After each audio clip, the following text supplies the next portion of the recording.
maybe somebody's mother. Be kind to your friends from the swamp, where the weather is cold and damp.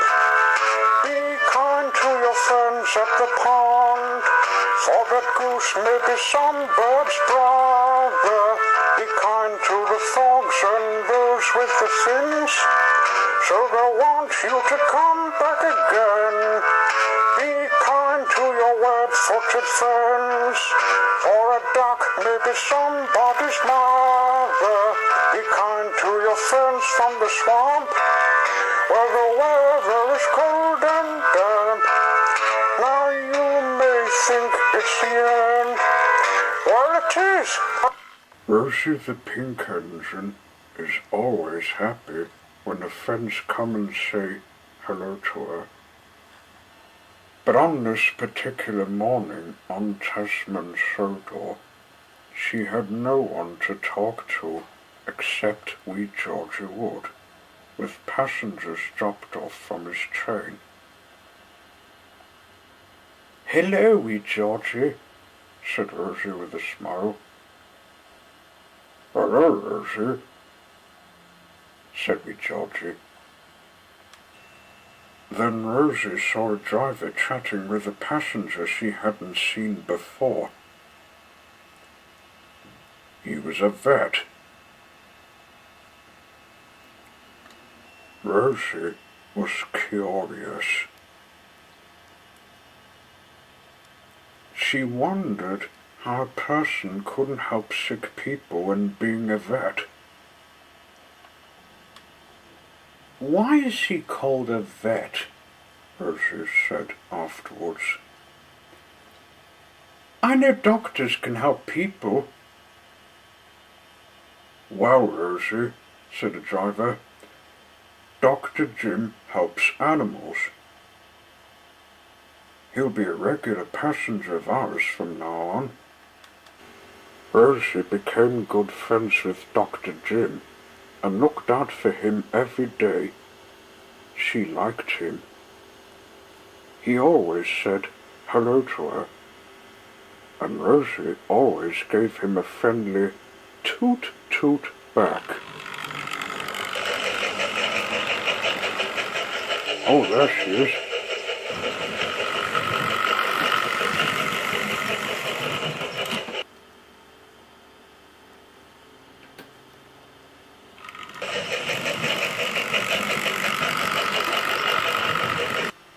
And if Rosie would ask him how he can't help people, he would say,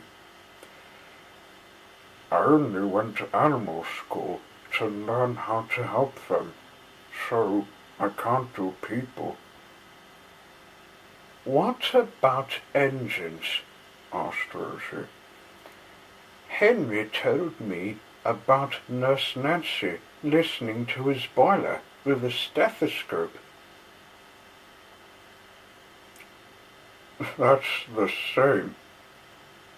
If you were a clown, you could do both. That would make a giggle." Then one morning, Dr. Jim wasn't there. Rosie was worried. "Have you seen Dr. Jim?" the driver asked the guard. "Not today," said the guard. "I'll ask the ticket collector." "Have you seen Dr. Jim?" the guard asked. "Not since last Monday," said the ticket collector.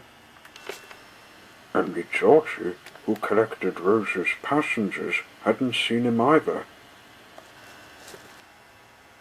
It was getting late, and the train needed to leave.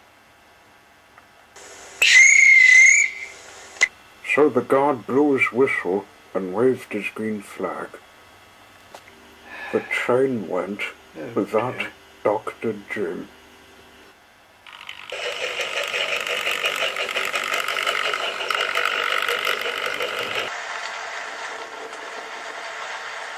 Rosie was upset. "I've lost my nice vet. I've lost my nice vet," she wailed. Don't fret, Rosie, said the driver comfortingly. He's probably having a day off or something. Vets have holidays too, you know. But Rosie wasn't happy. To make matters worse, it was a stormy day, and the rain lashed at her like an upside-down wave. Rosie travelled slowly and carefully along the line. She had never liked the rain.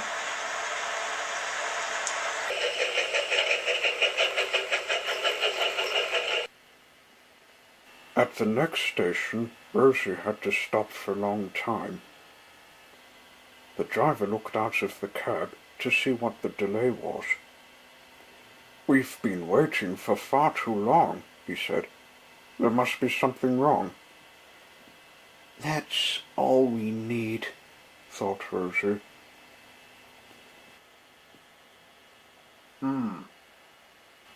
Perhaps there's a flood on the line?" suggested the fireman. He got down from the footplate and went to see the station master.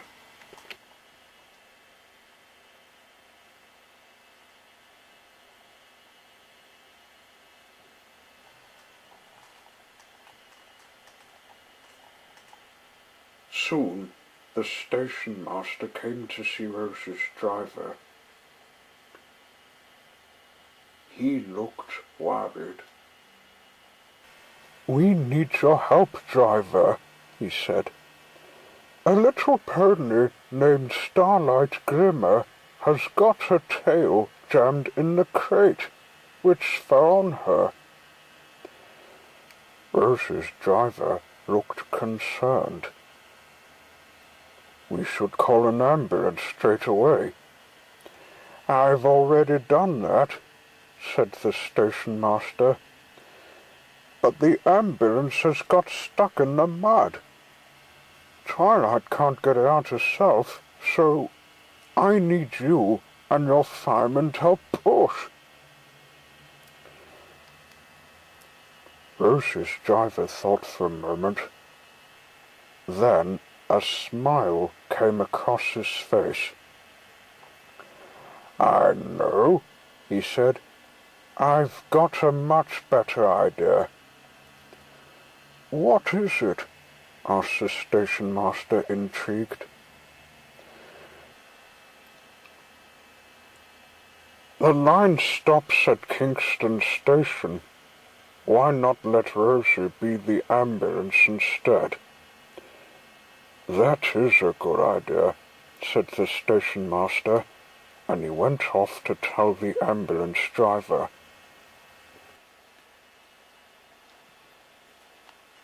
Rosie was delighted to help, and very honoured to have been selected for such a special duty.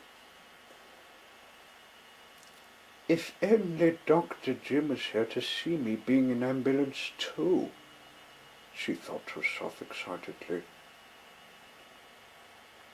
Rosie didn't know that her wish was about to come true. Soon Twilight appeared with Starlight carrying her tail, and there, walking with them, was Dr. Jim. "Hello, Rosie. This is Starlight Glimmer. She's a friend of the main 6. "We're the main 8 now," said Twilight. Starlight never met Rosie before. She remembered Thomas and his friends, but not her.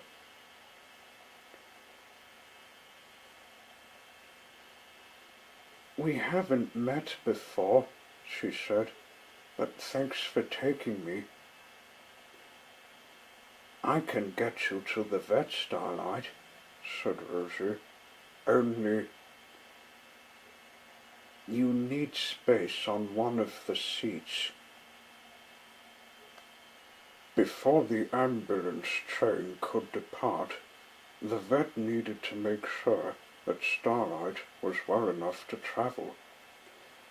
But she insisted her tail was the one thing needing attention.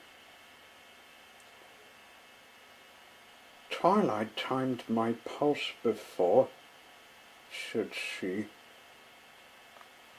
"Well, your tailbone connects with your backbone, so it can't be enough." "I didn't think that."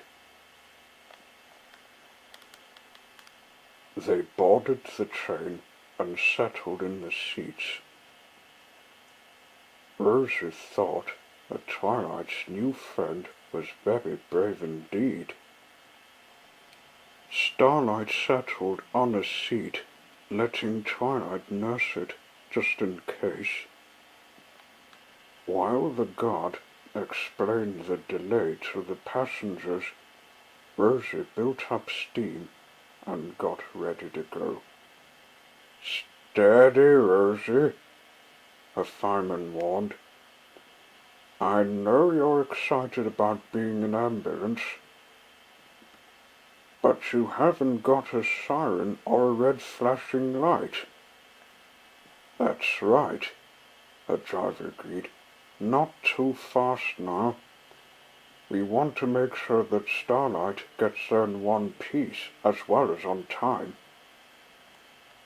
At last, everything was ready.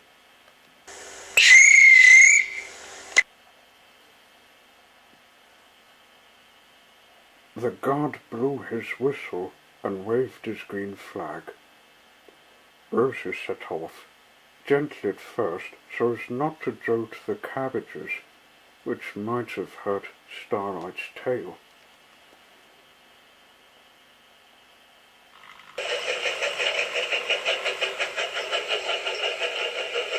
As she pulled out of the station, Rosie saw the ambulance driver waving goodbye to her. The back wheels of his ambulance had sunk down deep in the muddy verge. He was really stuck. But in the distance, Rosie could hear the familiar pick-it-a-pocket-a-pick-it-a-pocket-a-pick-it-a-pocket-a-pick-it-a-pocket-a-pick-it-a-pocket chug-chug of Terence the tractor. Help was on the way. "Yay! I'm in the hospital train."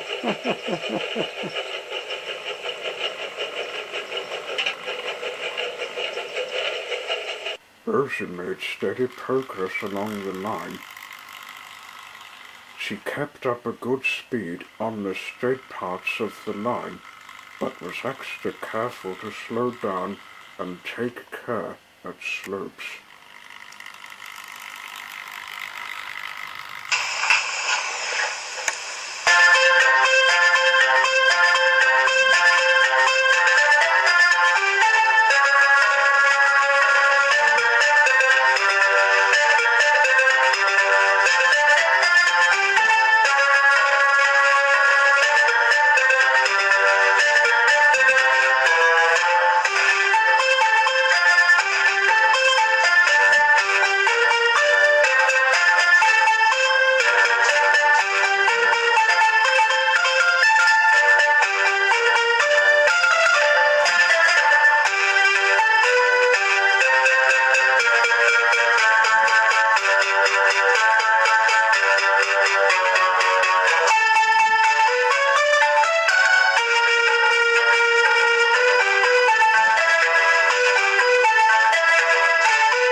Soon Kingston came to sight.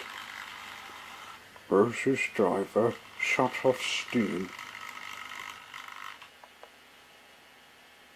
and Rosie crept into the station and gently braked to a halt with hardly a sound. By the platform, another ambulance was waiting to take them to the hospital. "Well done, Rosie," said Dr. Jim. "You were a splendid ambulance. I don't know what we could have done without you. Thanks for the careful ride, said Starlight.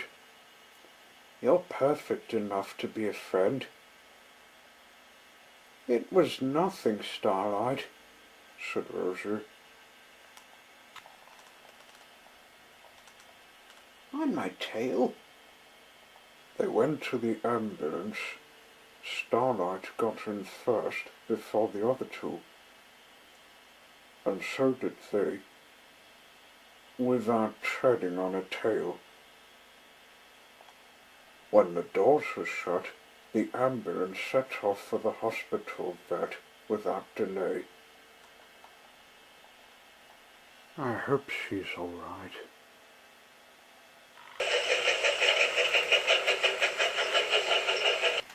When they got there, they took her to the operating room.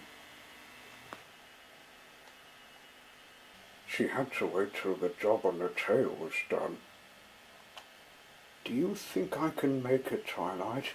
She asked nervously. Well, let's hope you will, Starlight, said Twilight. The vet said her name.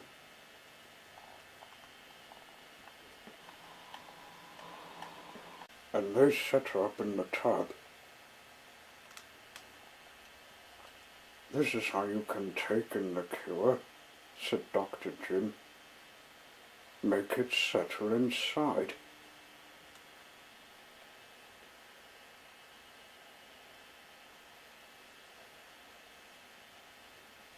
So she did. When it was put inside, she felt the mending start. And next, she took it out. Now you have to let it wriggle, said Dr. Jim. Rainbow Dash had to wait for her wing to mend. It's very new to me, this vet and operating room, said Starlight. How long will it take? Not too long, said Dr. Jim. Good luck on living on our country. Twilight and Starlight left the vet to find Rosie at the station. You can actually move it, said Twilight. It's bone juice, the best cure for broken bones. I've done that. It's really good, said Starlight. I hope I don't get another crate on me. Along the way, they met Bertie, who was heading home. Want to lift, you two? He asked. Yes, please, said Twilight. So they climbed in the red bus and set off.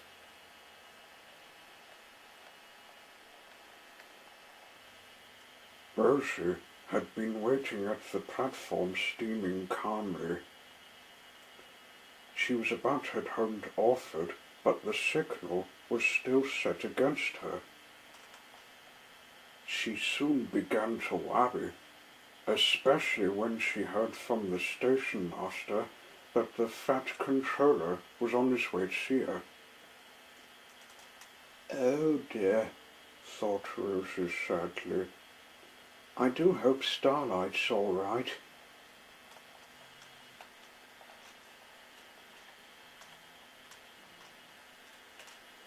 But as soon as she saw them walk up, she started to smile once more.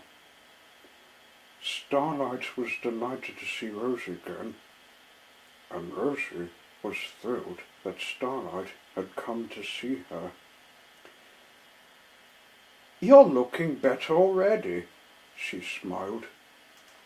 Starlight giggled. Thank you for helping me, she said. It was fun riding to the vet in your cabbages. You must come for a ride again once your tail is better, said the fireman. You can stand on the footplate. Rosie felt glad to be of service. Twilight thanked her, and so did the fat controller. You are a really useful engine, Rosie, he said. And a really useful ambulance too, added Starlight.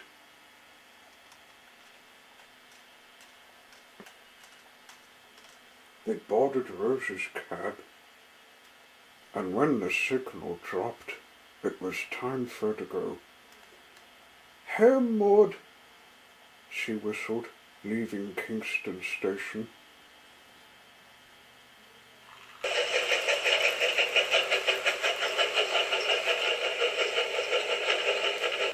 Rosie's never again needed to be an ambulance, but she's always pleased to see Dr. Jim, and is especially delighted when Starlight befriended her. And if she would feel slightly off colour, she simply remembers the day that she took Starlight to the vet. And that always makes her feel much, much better.